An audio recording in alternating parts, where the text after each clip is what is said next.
Okay, everyone, I think I can safely say good afternoon. So I'm here to introduce our next speaker who unfortunately couldn't make it on time. Her flight got delayed. So we have her presentation recorded and her slides, so you'll hear her speak a sonic representation of her. And then when this is over, we're fortunate to have her ready on standby on Zoom right now. So when we're done, we will Zoom her in and she can take questions over Zoom. So when this is over, while I'll turn on the Zoom, I invite people who would like to ask questions to come here so that she can see you on the screen. Okay? So Savannah Rivka Powell is a PhD student at the University of Tartu, Estonia, and a visiting researcher at Hokkaido University, Japan.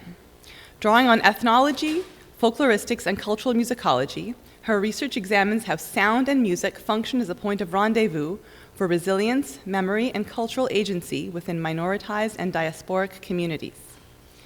Building on this theoretical framing, she is developing an arts-based methodological approach that treats musical practice as both an analytic lens and a collaborative research method, advancing a proof-of-concept model for community-engaged scholarship. Her recent work focuses on Jewish and Ainu contexts, exploring how adaptive interpretations of traditions sustain identity across shifting socio-political and cultural landscapes. She has conducted collaborative fieldwork in Japan, Estonia, Bulgaria, the Netherlands, and the United States with minoritized, indigenous, and diasporic communities. Savannah Rivka is a graduate of the Japan Foundation's Japanese language program for specialists in cultural and academic fields, and an alumna of the European Scholars Program at the University of Oxford. She has contributed to projects supported by the Estonian Research Council and is an active member of the Nordic-Baltic Heritage UNESCO Network. She has been appointed to teach at Wakayama University, Japan, continuing her engagement with transnational heritage and community-based research. So her presentation today is entitled From Esterke to Utena, Sonic Allegory, Diasporic Mourning, and Feminist Protest in the Transcultural Journey of Dana Dana. Thank you for what I can only imagine was a very engaging and inspiring keynote. I am very excited to be a part of this conference, and if all goes as planned, hopefully I will finally be on a plane on my way to join you in person, and I will be able to engage in many of these exciting discussions. But for now, I would like to share with you my research, which is exploring how the Yiddish song Dana Dana encapsulates the shared human experience of subjugation through its lyrics and the broader narrative traditions it evokes. I will outline the song's multifaceted journey across languages, cultures, and historical moments, tracing its evolution from its origins as a handwritten score for the Yiddish theater to its transformation into a civil rights anthem, its integration into standardized music curricula across Japan, and eventually its role as a mode of feminist critique in Japanese animation. I intend to demonstrate that Dana Dana constitutes a series of acts of sonic remembrance. This melody functions as a bridge between Jewish diasporic mourning and global imaginaries of resistance, shaping narratives of suffering and transcendence in ways that modern audiences, educators, and at times even scholars may fail to fully recognize or intellectually catalog.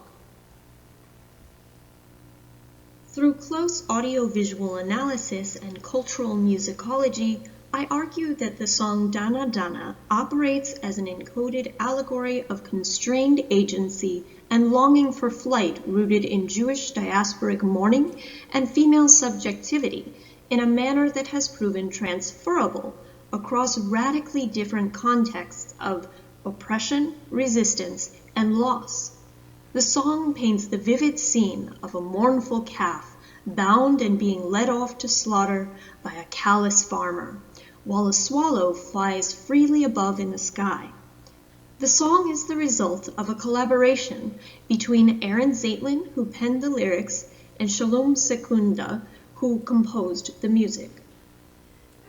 while the lyrics were first penned by Aaron Zeitlin as a Yiddish poem published in 1932, the piece was famously reimagined in 1940 when the composer Sholom Secunda set the words to music specifically for the Yiddish Art Theater's production of Esterke und Casimir der Große, typically known in English as Esterke and Casimir the Great.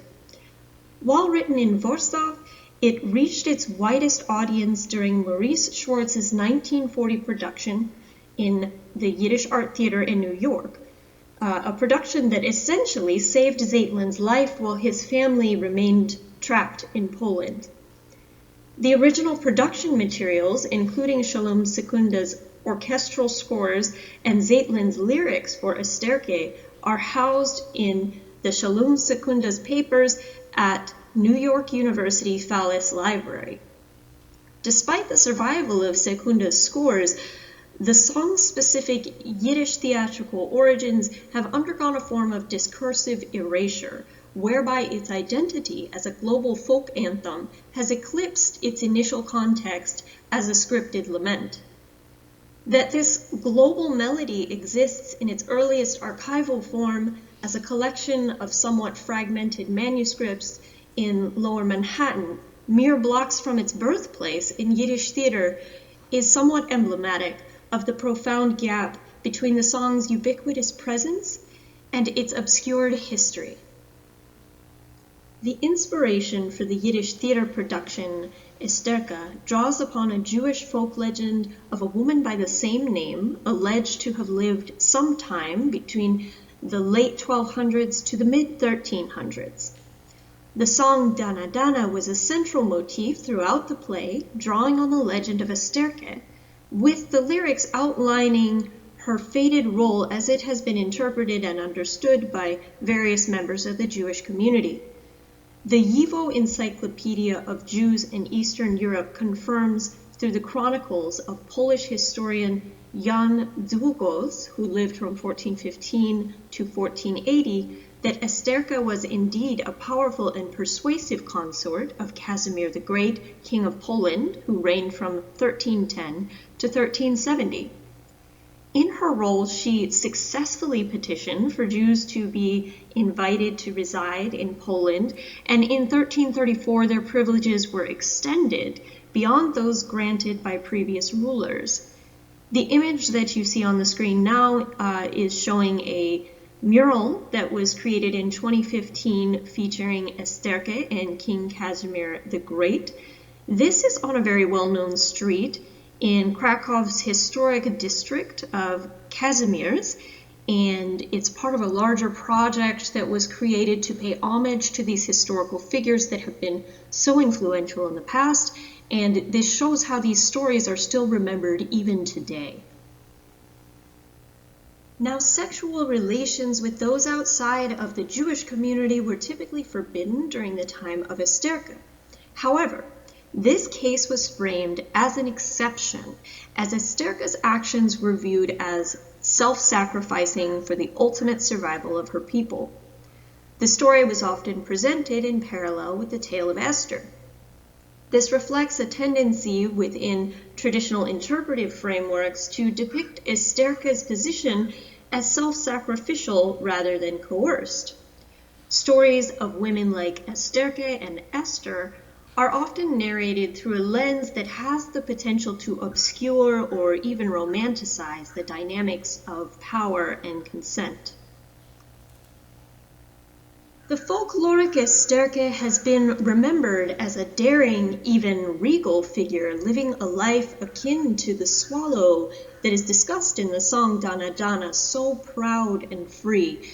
Yet the metaphor of the bound calf in the song invites us to reconsider this apparent freedom. Feminist interpretations of the Book of Esther have underscored the profound coercion embedded in her story. As Miriam and Zofin argues, Esther was essentially trafficked and forced into a position of power that was not of her choosing. While the image of Esterke as a Jewish queen has often been valorized in Jewish nationalist or literary frameworks, This symbolic elevation has the potential to mask structural violence and even render her voiceless. The tension between the swallow and the calf in Dana Dana reflects this very same duality, the fantasy of female agency versus the lived or imagined reality of constraint. The poignant allegory of a calf being led to slaughter soon transcended its theatrical origins and began to take root in diverse political and protest movements across the world. The image of helpless captivity juxtaposed with the swallow flying free has resonated with movements for justice, freedom, and remembrance. The song was translated into English by Arthur Kevis and Teddy Schwartz in 1956, and this version of the song was popularized by American folk singer and civil rights activist Joan Baez on her 1960 self-titled album under the name Dana Dana, which you can see an image of on the screen, but this is actually the Japanese release. Or rather, I should say the release that was in English but released in Japan. We will get to the Japanese versions of the song later. Baez's recording helped to reframe the song's meaning in the context of American civil rights struggles, setting the stage for its future reinterpretations across cultures. The song became part of the broader folk revival canon and was frequently performed at rallies, peace marches, and civil rights events. Since then, the song has been translated into French, German, Hebrew, Swedish, Japanese, Korean, Russian, Italian, Catalan, and Vietnamese. The earliest known Japanese adaptation of Dana Dana first appeared in April of 1964 when the vocal group Duke Aces released a single featuring the song with Japanese lyrics arranged by Renji Saeki, with the B-side including the song Where Have All the Flowers Gone?, which is of course a well-known anti-war anthem also popularized by Baez. This pairing is significant, as both songs had become emblematic of the American protest folk movement, and their joint release signals a conscious effort to introduce socially engaged American folk music to Japanese audiences within a moral emotive framework. In 1965, lyricist, essayist, and translator Yasui Kazumi adapted the song into Japanese under the title Dana Dana for the sister duo that you see pictured on the slide there, known as the Peanuts. Yasui's lyrics in Japanese softened the original metaphor of the calf being led to slaughter, thus rendering the song more abstract and poetic. It is this version of the song, Yasui's adaptation, that has become most well known throughout Japan today.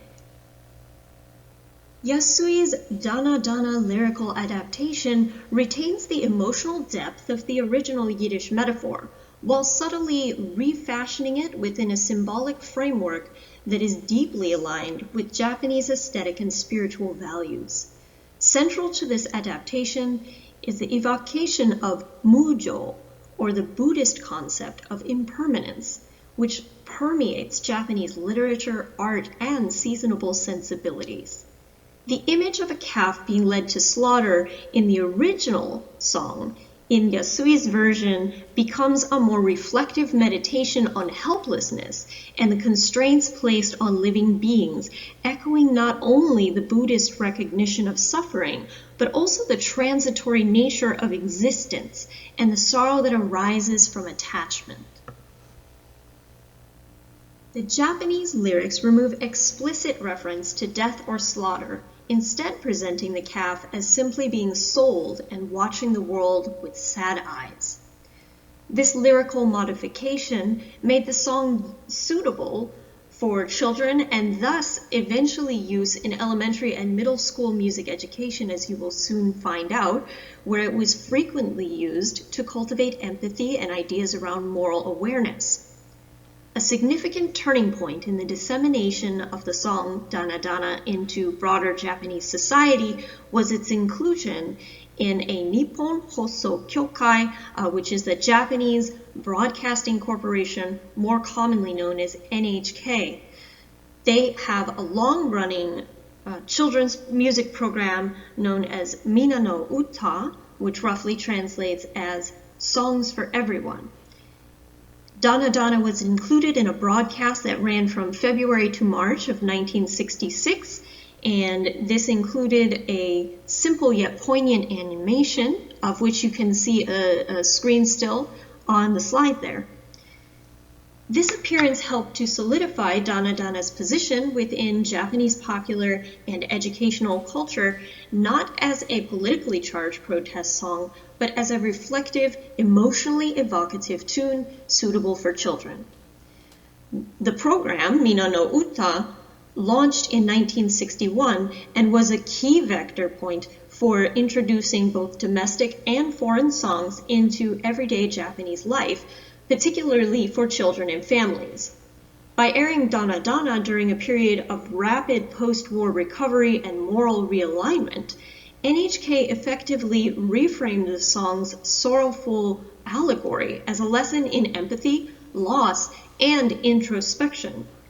Its inclusion also marked a broader shift in post-war media and education in Japan, and that is the cautious adoption of foreign music as a vehicle for moral and emotional development. Within this transcultural space, the song Dana Dana holds a notable position, having been an integral part of formal Japanese school music curricula since 1973. Its inclusion in textbooks like Chugakusei no Ongaku, or middle school music, which you can see in the slide pictured there, marks one of the earliest incorporations of a politically charged foreign folk song into Japan's national curriculum. Though originally composed in Yiddish, the Japanese version has been reframed in classrooms to encourage effective reflection on the themes of impermanence, or mujo, moral choice, and empathy.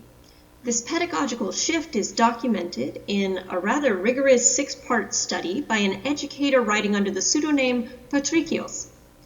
Utilizing official prefectural textbook databases, this study provides a vital antidote to many claims that have entered into wider circulation in Japan, including those that have been found in books published, for example, by Gyoji Nagata, his book Handbook Sekai no Aisho, which translates roughly as the Handbook of Favorite Songs or Most Loved Songs. In this book, Nagata incorrectly describes the song as a direct response to the Showa and makes a parallel between the story of how the Nazis forced Jews into camps, quote, like innocent calves being sold, end quote. He further presents a misguided linguistic analysis suggesting the refrain of the song is actually a coded plea to Adonai. Patricios rightfully identifies these as untenable myths. By tracing the song back to its handwritten scores and more likely Polish folk music influences, we see that the calf metaphor predates the Showa, representing a broader Jewish diasporic lament that was later adapted to foster discussions in Japan around human suffering and wartime trauma.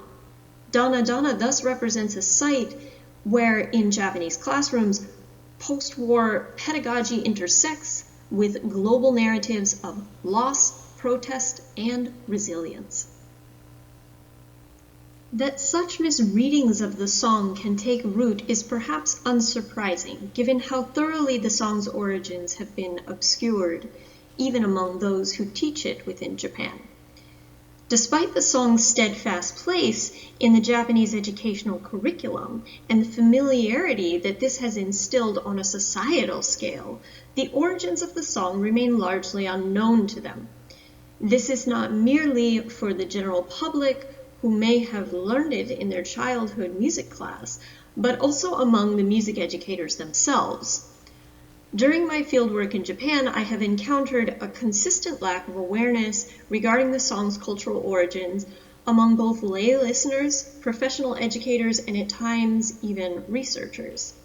In conversation, for example, with a former music teacher, the interviewee spoke emphatically of the unique musical structure of the song, of how the minor key signature lends a distinct depth, hinting at the sadness of the story that is being told, while remaining entirely unaware of the original culture or language in which the song had been written.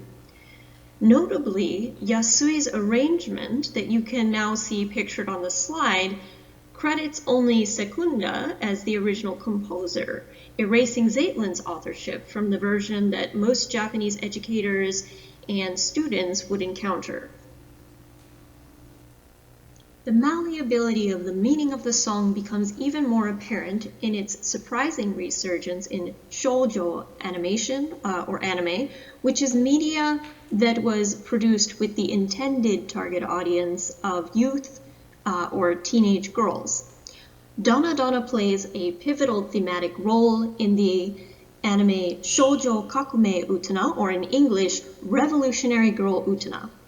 In the episode titled Koufuku no Kaeberu, or The Cowbell of Happiness, which aired in 1997, the series places the song at the heart of a surreal dream sequence in which a character named Nanami is depicted as a calf being led to slaughter, vividly foregrounding themes of powerlessness and bodily vulnerability.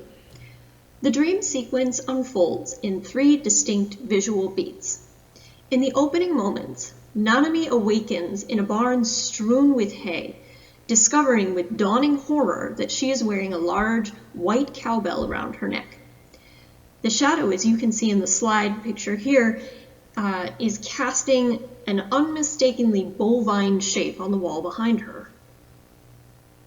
Her beloved brother then enters the frame, and with studied indifference begins shoveling hay towards her, saying, "Eat up, it's time to have your breakfast." And when she protests in confusion, he then locks her inside a wooden cage. The sequence culminates with Nanami being led away on a horse-drawn cart while her brother watches from a distance, his expression one of complete detachment. The scene ends with her brother seated before a freshly seared steak, exclaiming, "Itadakimasu," which is something that translates sort of like "bon appetit" or "I will enjoy receiving this meal." The visual grammar presented by the scene is unambiguous. While the director of Utena, Kunihiko Ikuhara, eventually integrated Dana Dana as a song to highlight Nanami's powerlessness, the production notes suggest the connection was initially identified by a staff member who saw the bound calf metaphor already present in the script's visual logic. This was so recognizable that the staff felt that the episode required the song to be complete. So much so that they, in fact, used, I think, 2 to 3 different versions of the song that were played at different points in this very episode, but this is the most poignant moment in which we really see the story come alive. This suggests that the song has become such a fundamental cultural symbol within Japan that it announces itself even where it was not initially planned. Just as Zeitlin's calf presents forced captivity, Nanami's transformation signals her loss of agency. This echoes the song's portrayal of subjugation within a hegemonic system. The use of the Yiddish song imbues the anime with a mystical resonance that adds a spiritual dimension to Nanami's suffering, turning a teenage drama into a very layered emotional allegory. The refrain's repetitive incantation, "Dana dana dana dana, dana dana dana dana," functions similarly to ritual chants that's found in various spiritual traditions, both Jewish and Japanese alike. This creates a haunting cyclical pattern that mirrors Nanami's internal entrapment. Feminist scholarship on Utena highlights its integration of gender roles within a patriarchal context. Susan Napier asserts that the series deconstructs both feminine and masculine archetypes rather than reinforcing them, and Catherine Bailey emphasizes how Utena problematizes binaries of roles such as the prince and the princess through characters like Nanami, whose transformation during this episode visually literalizes forced passivity and self-sacrifice. Nanami's calf state positions her as a feminine object of sacrifice, paralleling the earlier discussion of female figures whose identity is manipulated by patriarchal demands. By aligning these feminist readings with the symbolic role of Dana Dana, Utena elevates the song to the level of a tool that is a cultural and gender critique. The incorporation of the Yiddish folk lament connects themes of subjugation, ritualized sacrifice, and gendered mourning across cultural and historical contexts, tracing a line from allegorical Jewish lamentation to modern anime critique. While Utena situates this allegory within gendered and embodied experience, the series Ghost in the Shell extends it into the post-human domain. In episode 16, a scene unfolds with tachikomas, which are the spider-like AI combat units that you can see pictured on the slide. These robots, which have highly advanced learning capabilities and childlike voices, unexpectedly begin singing Dana Dana during a reflected scene in which they have been called back to the lab to be decommissioned. Though designed for military use, the tachikomas have begun to develop individual personalities and a rudimentary sense of self at this point in the series, prompting questions about sentience and autonomy. The symbolism of the song is unmistakable to the viewer. The tachikomas unknowingly echo a lament about helplessness and inevitable sacrifice. Their innocent rendition of Dana Dana becomes haunting in this context, foreshadowing their own looming demise. The moment evokes a quiet tragedy. The robots sing of a calf led to market as they make their way to the lab where they have been summoned to face a fate dictated by forces beyond their control.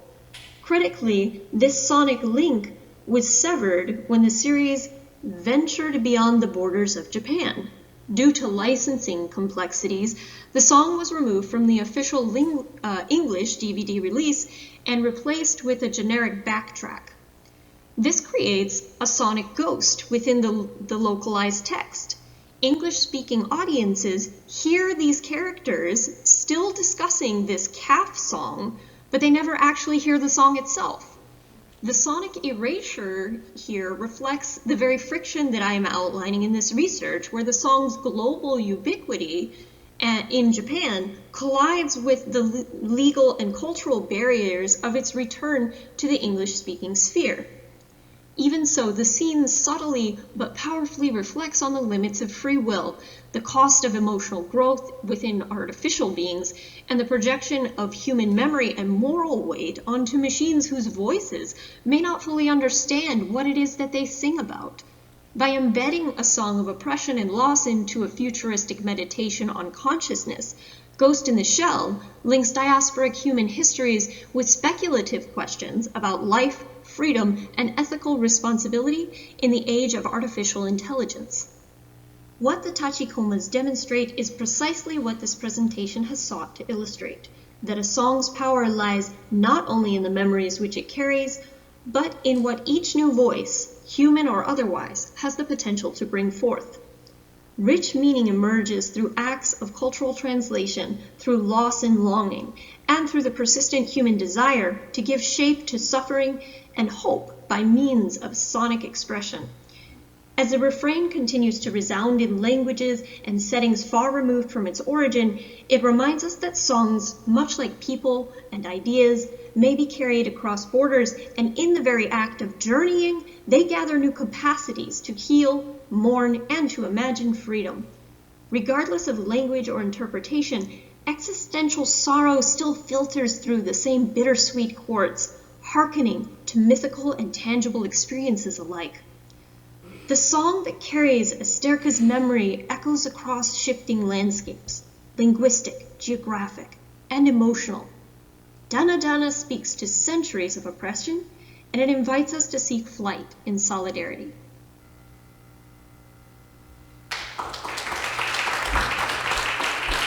With that, I thank you for your time and attention, and I very much look forward to meeting you all in person very soon and having many fruitful discussions about all of these interesting research topics. And please do look for me when I get there in person, and feel free to approach me with any questions or comments that you may have about this presentation and my research. Thank you so much, and I look forward to seeing you all soon. Thank you. Okay, so I will now hook her into Zoom. Thanks so much, Savannah. That was just wonderful. I have you up on the screen here for our presenters to see you. So I'm going to invite anybody with questions to come up and come by the computer. Thank you so much. It was really terrific. I'm looking forward to the questions. Here come some people.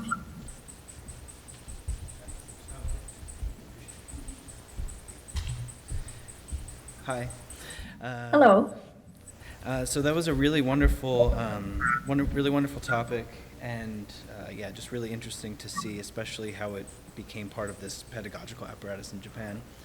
So just a couple of like Yiddishy notes, and then I have a question. One is that there's this moment in, well, the translation from Kevis and Schwartz that Zeitlin is actually not credited as the lyricist, but rather Yitzhak Katzenelson, who was actually killed in the Holocaust. So I have found no evidence of why that change was made, but I wonder if it does do, as you were saying, that it became symbolic of the Holocaust in Japan, that if some of that was, if it was a translation of a translation, that with Katzenelson credited as the lyricist. So the one question I did have, going back to the sort of pedagogical piece, is the sheet music that you showed was quite, the melody was sort of quite rigid, quite stiff. So I'm wondering if, based on your field work, is it sung in that way, or do people perform it having taken those kind of like liberties with the melody? Okay, yeah. Thank you for that note about the lyricist and the really interesting point about the melody itself. To answer your first question, I have not encountered anywhere in Japanese literature or talking to people in interviews where they have an awareness of that element. In fact, it's just more common that they have no idea where the song comes from at all whatsoever. So that's actually more common. And I just think it's more of a broad misconception where people make this mismatch of because of the topic of the song and the timing. It's like it's almost there that they're just like, yeah, this was influenced by the Holocaust. So I think that is more likely where it's coming from, but I don't have specific evidence that I've found yet to speak to that. As far as the melody, this is the version that I showed, Yasui's version, is the most common one. There are a few variations, but it's become so prevalent in the culture that people are starting to play with the melody. And during my research, I found a punk rock band that did a tribute to Donna Donna in Japanese. So I think this simple version is what they're using in the schools, and so that's what people recognize. But it's just become so familiar that there are more like complex versions and people just playing around musically with it and with the theme. So Excellent. The theme itself, yeah. Fantastic. Thanks so much. Yeah. Thanks. It's great to meet you, and thanks for a really fascinating talk. I hope you don't mind just some thoughts that are really inspired by your talk, and maybe you can respond to them or reflect on them. Thinking about it, it's quite an unusual song, right? We can never, ever say exactly why one song becomes popular and another doesn't. I mean, it just can't. But it's so unusual. First of all, it's kind of tripartite. It's got two choruses, right? It has the storytelling in the first part, and then it has, and the winds are laughing, and then the dona dona. And it just seems to me that the leading images in the song, obviously, which you pointed out so clearly, are images of bondage and flight. And so the first part is anchored in a minor key, with that sort of falling fifth and then the sort of the descending sixth, which is what I pointed out was like the Schindler's List kind of sentimentality. The middle verse, and the winds are laughing, is in a major key. So as so it's if as if the calf is represented by the first part, the bird by the second part, and then the dona dona goes back and forth between the two. It sort of begins in the minor key, moves to major, and moves back, and that one can't say that that's the reason it became popular, but it's such an sort of an extraordinary correlation between the storytelling of the images and the kind of musical choices. And again, this tripartite thing, maybe it comes from nigunim, which are often kind of three-part. But I thought it was really just absolutely fascinating the way you put all that together. And thinking deeply about the song, it just seems so brilliantly conceived. So thanks. Yeah. Thank you so much for that, and I'm really sorry I didn't get to hear your talk. I think that would have been really nice to get to hear that as well. But you touched on some things that absolutely I have thought about. The potential of the nigunim being an influence, particularly in certain parts of the song. But I think that the story element has become so important and a big connecting point within Japanese culture, and it's kind of taken on a life of its own. But to them, it is also musically unique. I think it's musically unique anyways, in ways that you have already pointed out. And so that could definitely be a reason.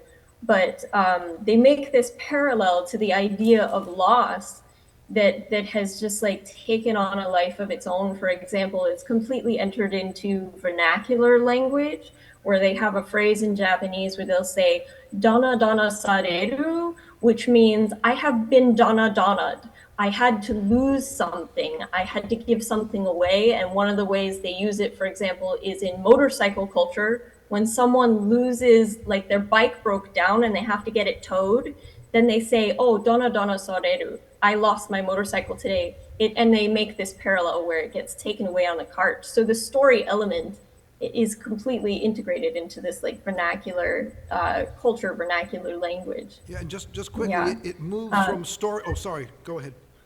Sorry. Oh no, go ahead. It moves from the storytelling in the first part to something more general with the winds are laughing to wordlessness in the third part, which is really another kind of extraordinary journey. So thanks. And I hope you get here soon. Yes, I do too. I will be going to the airport right after this. So Thank you so much, Savannah. That was such a wonderful and fascinating presentation. Safe travels. Hold on, I think Mark wants to say something. Oh, yes, of course. Go ahead. Hi, it's nice to meet you, Savannah. We really do hope you get here soon. In your exchange with Mike, it really occurred to me that another parallel to look at is Jewish liturgy, because in Jewish liturgy, this move between different modalities, depending upon what the text is doing, is really significant. And I would say that I can't think of one particular example that this would mimic in liturgy, but probably in High Holy Day liturgy, where there's so many different things that are talked about in the whole aspect of a kapara, or a sacrifice that's given, and that what that means, what that symbolizes, what that represents. Sometimes it's maybe not necessarily out of sadness, but just because it's a command, it's commandment for what needs to be done. And there's so many juxtapositions of emotion that are a part of Jewish liturgy that might be something to think about as well. But thank you so much, and safe travels here. yeah, thank you for those ideas. I'll definitely be considering that.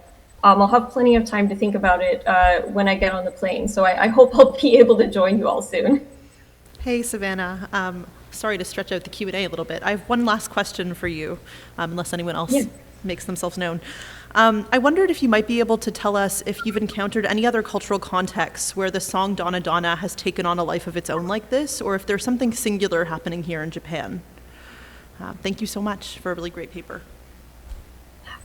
Okay, to clarify really quick, the question is if it has taken on a life beyond Japan? No, my question is more so, is this case of Donna Donna taking on a life of its own like this in Japan singular? Or have you seen this replicated Yes. in other places or countries? Okay, yeah.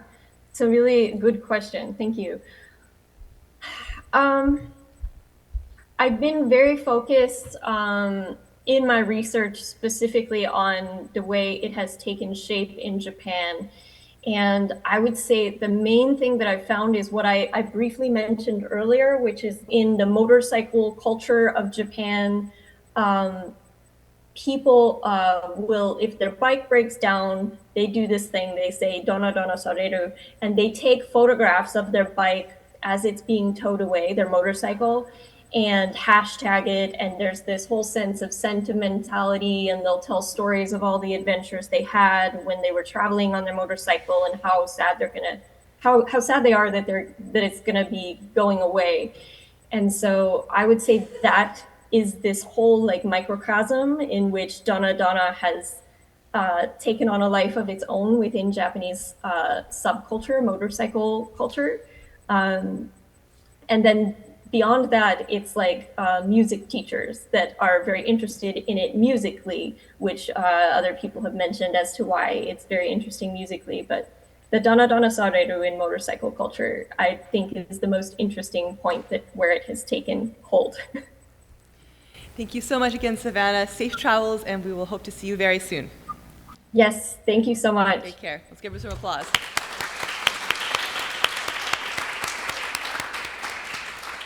Bye. Bye, thank you.